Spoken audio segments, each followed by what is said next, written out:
ये लो, ये केले खा लेना। शुक्रिया साहब। माँ, ये तो राधिका की आवाज है ना? नहीं नहीं बेटा, राधिका यहाँ कहाँ से आएगी? तुझे वहम होगा। मैंने तुझे बताया था ना, वो किसी लड़के के साथ भाग गई।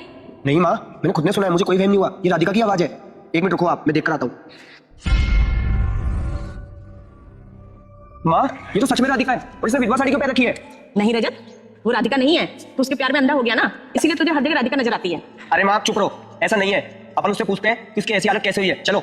नहीं नहीं, मैं कहीं नहीं जा रही और तू भी कहीं नहीं जाएगा। तू चल मेरे साथ घर। ठीक है, आपको नहीं चलना है ना, तो मैं अकेला पूछ लेता हूँ।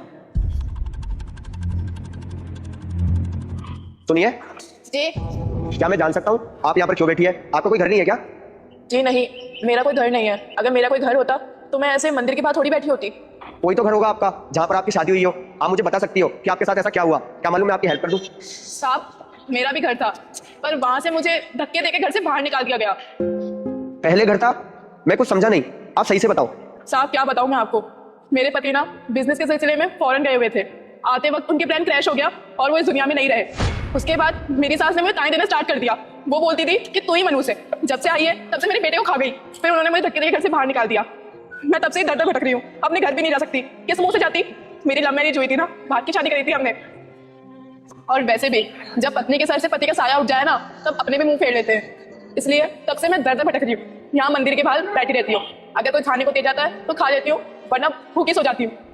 तुम्हें जितना परेशान होना था उतना परेशान तुम हो चुकी हो, पर अब तुम्हें परेशान होने की कोई जरूरत नहीं है, क्योंकि तुम्हारा पति अभी जिंदा है। आप जिंदा है? हाँ राधिका, तुम्हारा पति अभी जिंदा है। कहाँ चले गए थे आप? आपकी खबर सुनने के बाद तो माँ जी ने मुझे मनोज पता के घर से बाहर निकाल दिया था। आपको नहीं पता आपके बिगर मेरा एक एक दिन कैसे गुजरा है। आपके बिना मैं बहुत अधूरी सी थी।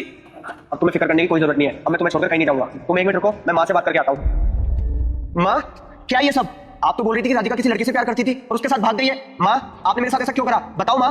हाँ हाँ, किया मैंने उसके साथ ऐसा। मुझे ये लड़की बिल्कुल पसंद नहीं थी। तूने मेरे खिलाफ जाकर उससे शादी करी, इसलिए मैंने ऐसा किया उसके साथ। मैं चाहती थी तू मेरी पसंद की लड़की से शादी करे, मगर तूने मेरी एक बात नहीं मानी और तूने भाग के शादी कर ली। तेरी इस वजह से मुझे सोसाइटी में कितने ताने सुनने को मिलते हैं और तूने मुझे कहीं भी मुंह दिखाने के लायक नहीं छोड़ा। इसी वजह से मैंने ये सब किया। माँ, आपको शर्म आनी चाहिए। आपने आपकी झूठी शान के चक्कर में मेरा पूरा घर बर्बाद कर दिया। मुझे तो आपको माँ कहने में भी शर्म आ रही है, क्योंकि मेरी माँ ऐसी नहीं हो सकती जो अपने ही बेटे को जीते जी मार दे।